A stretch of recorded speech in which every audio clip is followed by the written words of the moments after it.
એક આત્માને પોતાના દેહથી પૃથક યથાર્થ સમજવાનો આ અને સમજીને આત્મા રૂપે વર્તાય, દેહ ભાવથી પર વર્તાય એવો એક વેગ લગાડવાનો. હવે જ્ઞાન થયું આત્મા આવો છે, એક આ વેગ લગાડવાનો. ભગવાનના ભક્તે અમે તમે આપણે સૌએ સુખિયા થવું છે તો એક આત્મ સ્વરૂપનો વેગ, આત્મનિષ્ઠા કેળવાની, આ વેગ લગાડવાનો.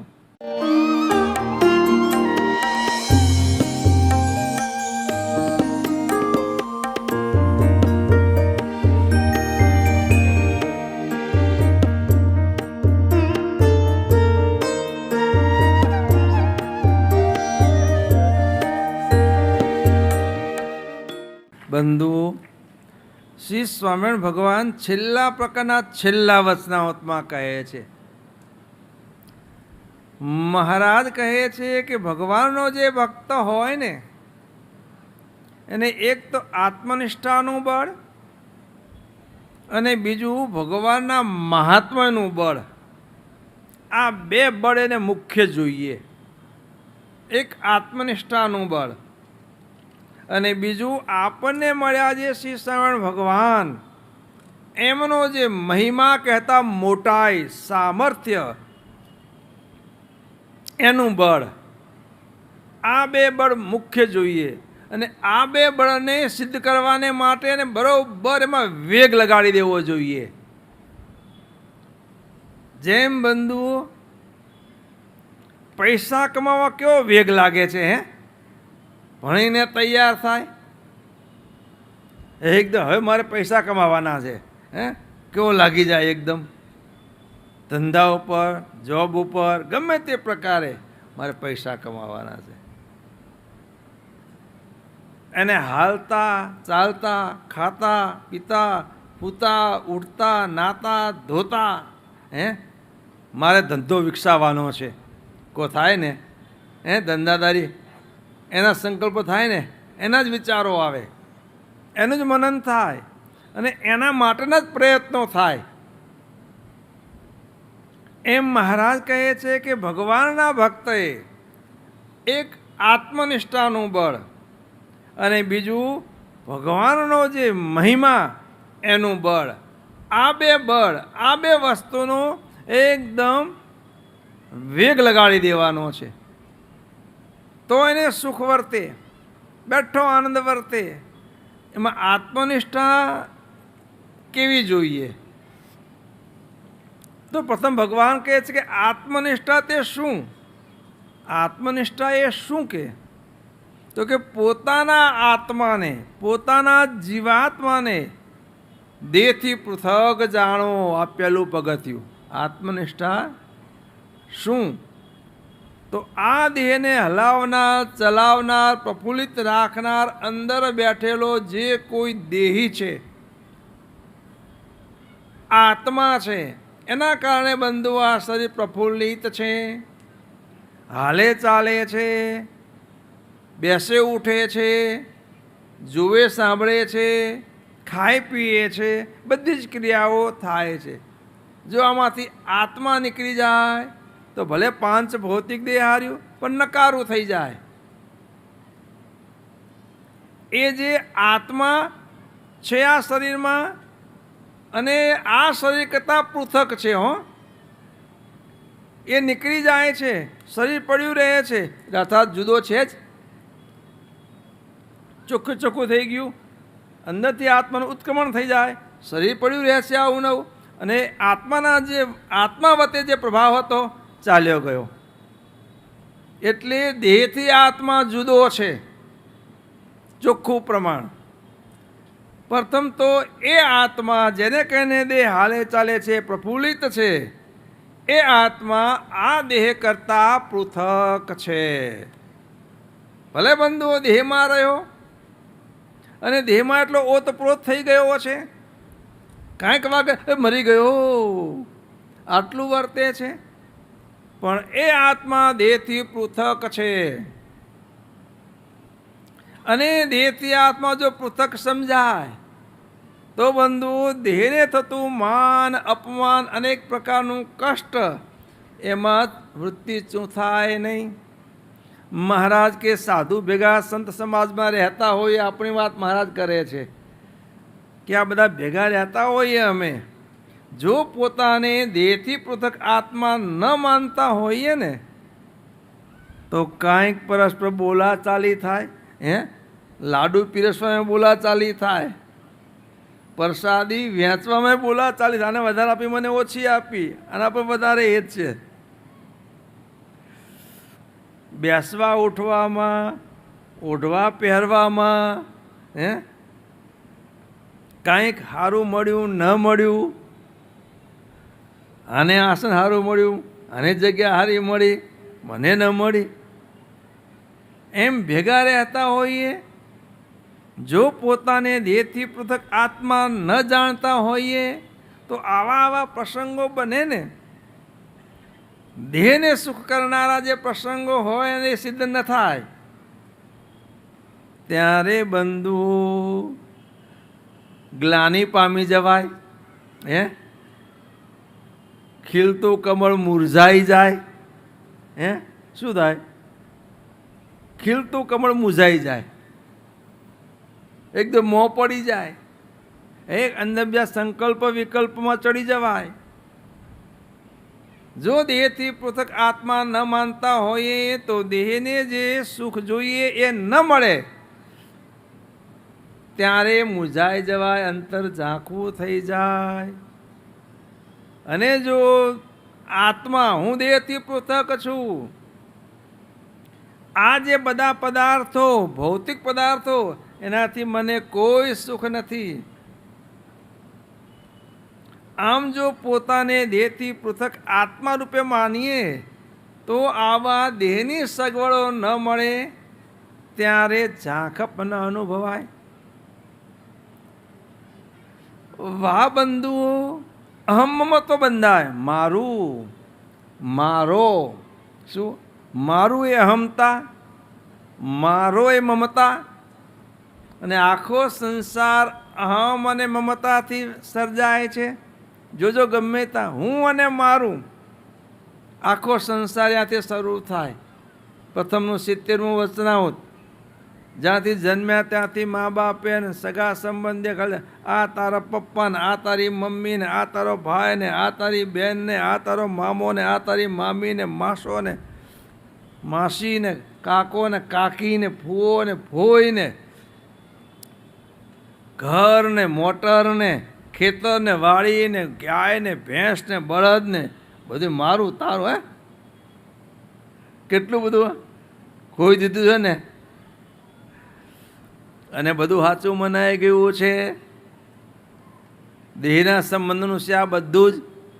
તો પણ પોતે આત્મા દેહરૂપે વર્તે છે, બધું મારું મારું કહીને બેઠો છે, આખો સંસાર એમાં જ ગૂંથાયેલો છે. દરેક વ્યક્તિ મારું અને તારામાં આખો સંસાર ગૂંથાયેલો છે.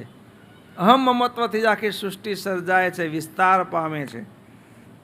મહારાજ કે અહમ મમત્વ જાણે વિસ્તાર પામેલો છે, એમાંથી જુદા ન પડાય આત્મા ન માનતા હોઈએ તો.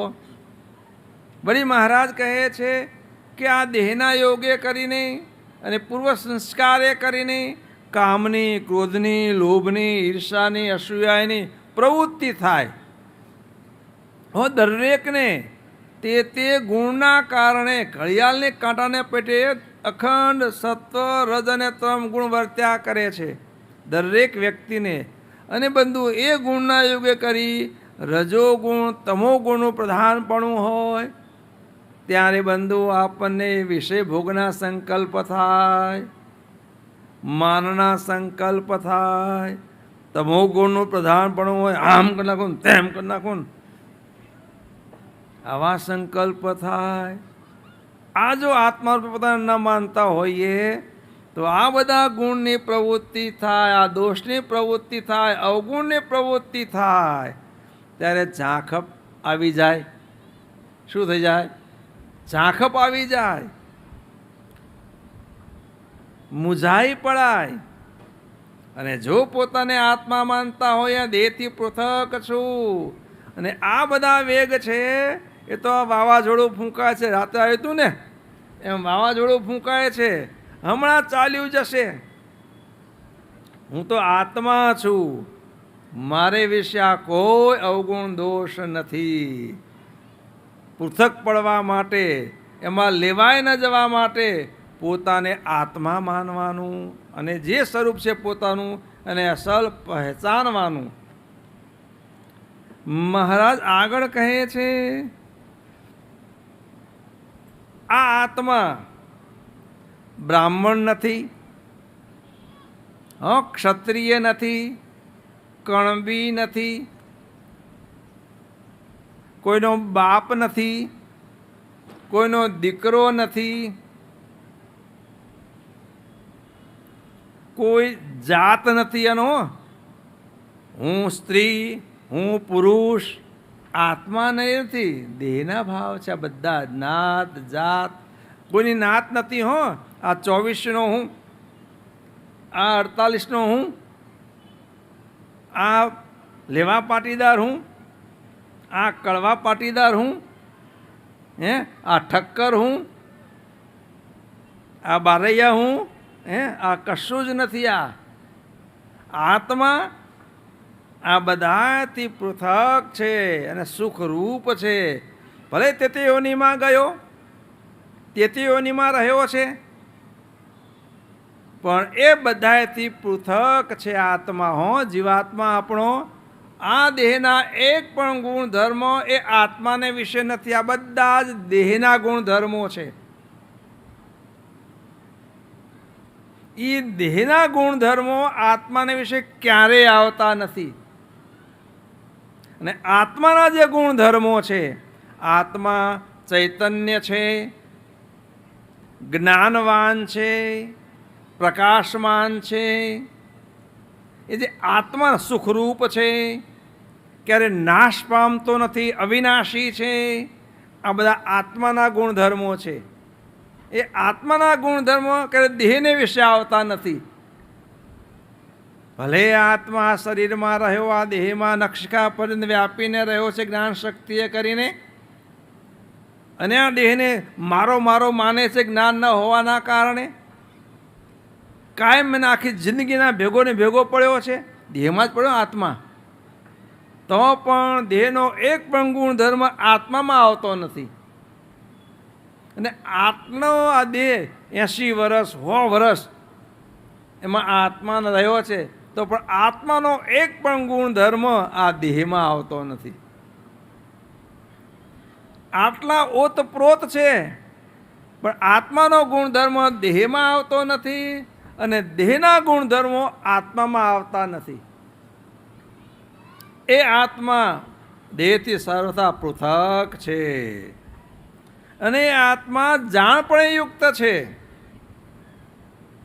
સૂરજની કિરણ પ્રકાશવાન તો છે, અગ્નિનું કિરણ પ્રકાશવાન છે, એમ આત્મા પ્રકાશવાન છે.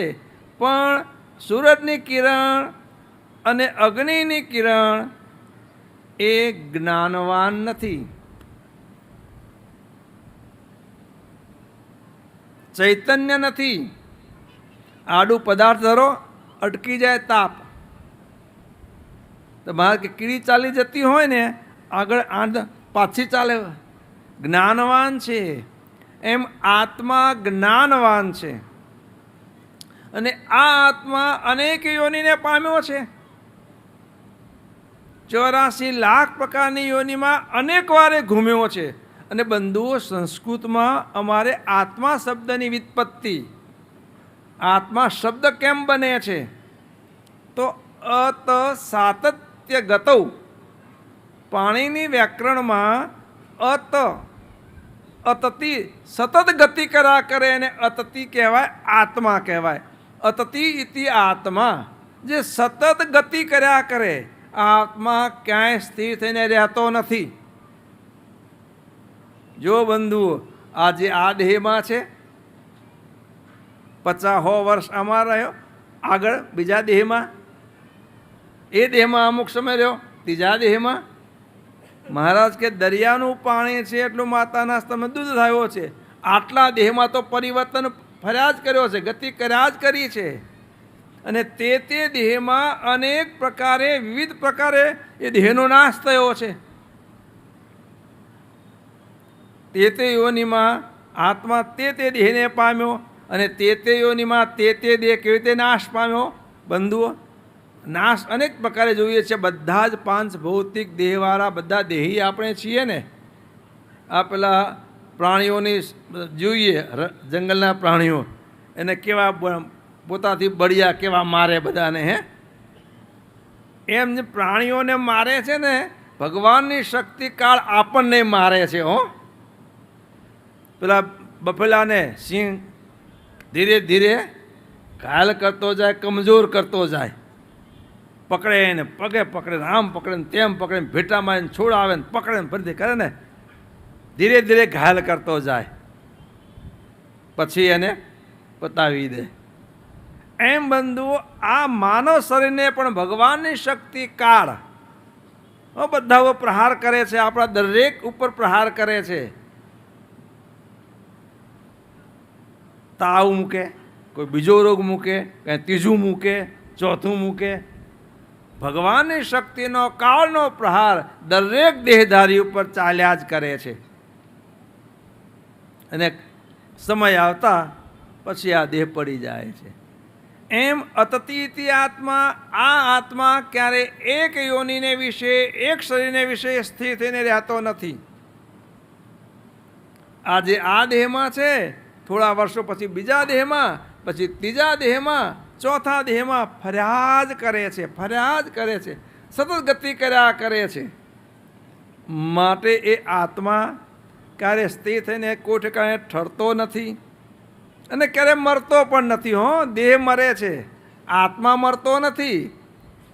આત્મા તો આજે પણ એવો છે, અને કલ્પો પૂર્વે પણ એવો જ હતો. અણુરૂપ એ છે, જ્ઞાનવાન છે. અને મહારાજ કહે છે, આવી અવસ્થામાં, અજ્ઞાન અવસ્થામાં એ હતો કે દેહથી પૃથક હું આત્મા છું એવું એને જ્ઞાન ન હતું. ત્યારે પણ તે યોનિમાં દેહને કષ્ટ પડ્યું ને દેહ છૂટ્યા, પણ આત્મા મર્યો નથી. એવો ને એવો આ છે. અને હવે તો આપણે સત્સંગે કરીને આત્માનું જ્ઞાન થયું.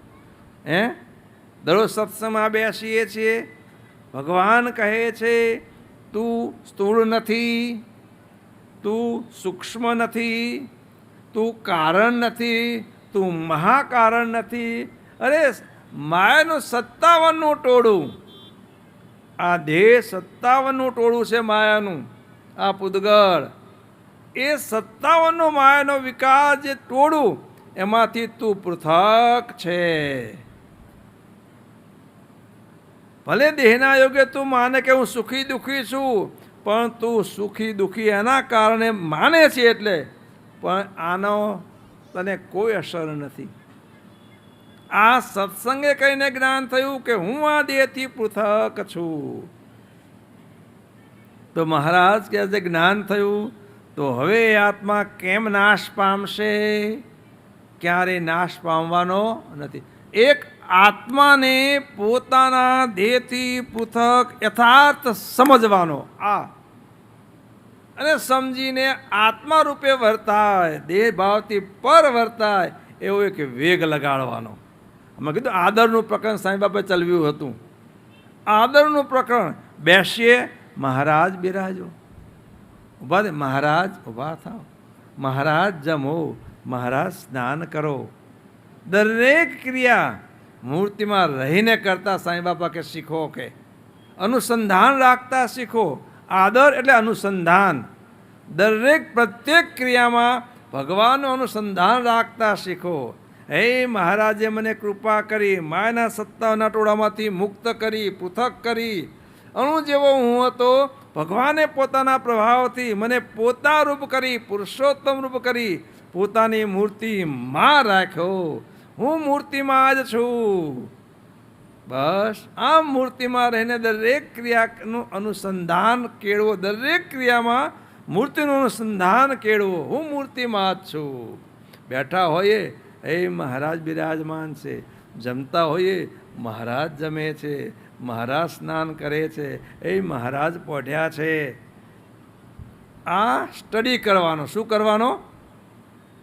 આદર, અનુસંધાન, અભ્યાસ કરો કે મહારાજ કે હવે જ્ઞાન થયું આત્મા આવો છે, એક આવેગ લગાડવાનો. ભગવાનના ભક્તે અમે તમે આપણે સૌએ સુખિયા થવું છે તો એક આત્મ સ્વરૂપનો વેગ, આત્મનિષ્ઠા કેળવાની આ વેગ લગાડવાનો.